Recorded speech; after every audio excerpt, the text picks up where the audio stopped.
যাই হোক, সকালে গরুর খামারের কাজ করার পরে আমি চলে আসছি আবার ঘাস খেতে। আজকে সকালে যেহেতু প্রতিদিনই আসি কাটি, তারপর আজকে ঘাস কেটেতেই আমার ফুটেজগুলো শুরু হলো।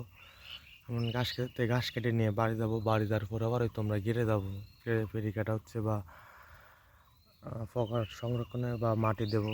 যাই হোক, কিষান বাজার নিয়ে চলে যাবে। আমি তো আর যাচ্ছে তোমার পর হয় যেন আমার এক্সট্রা 2-3 রকমের কাজ থাকে। গরুর খামারের ঘাস কাটা, তারপর হয়তো আমার যাইতে যাইতে একটু দেরি হয়।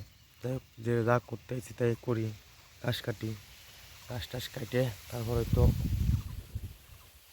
আমি আবার চলে যাব গেরে।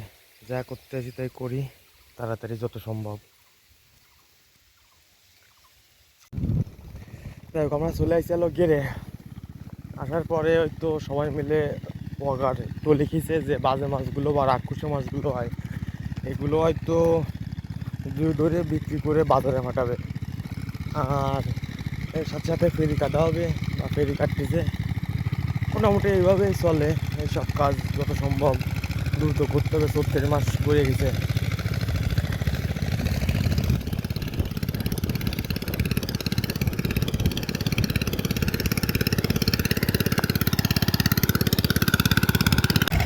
সবাই যে মোটামুটি আগের দিন তৈরি করে কাটতেছে, আজকে কাটতেছে।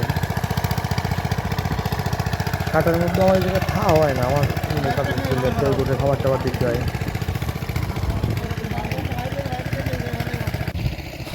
বাবা আলো ওই নিচের গেড়ে ধান খেতে গেলো, ধানের খামারে, তারপরে আসলো এটাতে এইটারই কাটতে। আমি টুকটাক কাজ টাজ করে আমি ওই গেট দিয়ে আবার বাড়ি যাবো। আমাদের ওইখানে তো ফেরি কাটতেছে 3 মেশিন আজও। আর এইটাই তো ফেরি কাটা শেষ হয়েছে, এর জল স্বচ্ছ হয়ে গেছে। বৃষ্টি হওয়ার পর ধুয়ে দেয়, সব ময়লা আবর্জনা সব নামে গেছে। যাই হোক, এখানে আর 2-3 দিন পরে তো ওষুধ দেবো।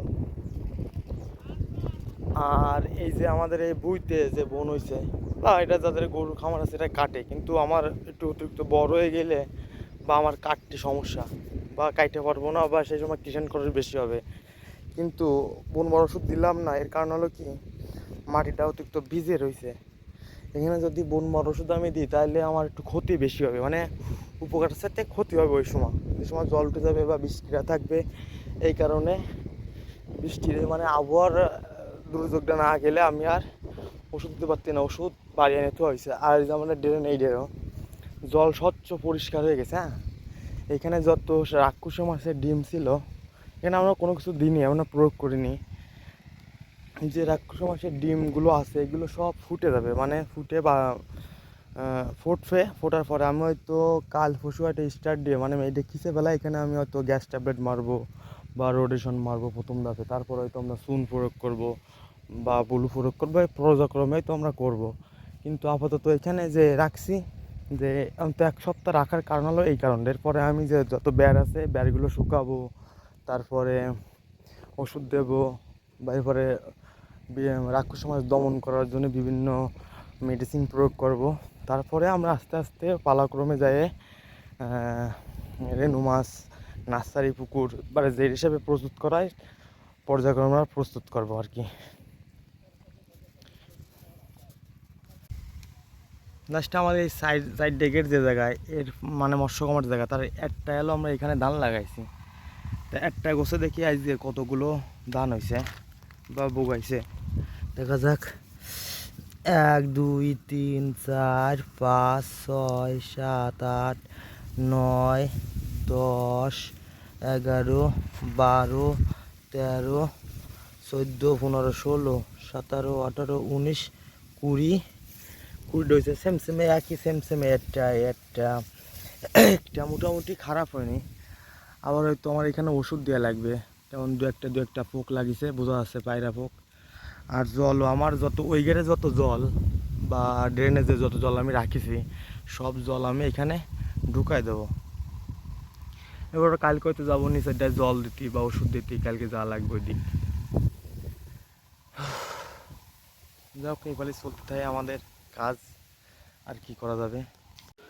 এটা গ্রাম্য পদ্ধতি দেখায় আমরা, যেহেতু সন্ধ্যার আগে আমরা এই গোল মশা খেদা এইভাবে, এরপর হয়তো আমরা ডুব দেবো। এই যে কুটা, এটা কয় সানজা, গ্রাম্য ভাষায় কয় সানজাল। এখান দিয়ে যদি আপনি এইবারে দেন ধোয়া দেন তাহলে সম্পূর্ণ মাসা বের হয়ে যাবে, এতে কোনো ক্ষতি হয় না, কারণ এতে সম্পূর্ণ কুটো বা খড় আপনার গরুটি খাওয়ার পর যা থাকে সেইটুকু অংশ, এই ধোয়ার কারণে তো মশা থাকে না, বেরোয় যায়। এরপরে আপনি ওই যে ধূপ দিতে পারেন, তাতে আপনার কোনো সমস্যা হবে না বা আপনার গরুর কোনো ক্ষতি হবে না। ব্যাস, আমরা সন্ধ্যার আগে এই পদ্ধতি, গ্রামে এলো এই পদ্ধতি অবলম্বন করি বা করে সবাই।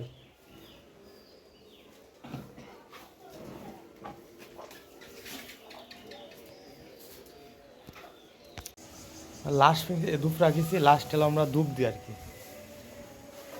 এটা হলো আমাদের গ্রাম্য পদ্ধতি, এই যে আমরা ধূপ দিচ্ছি, এই যে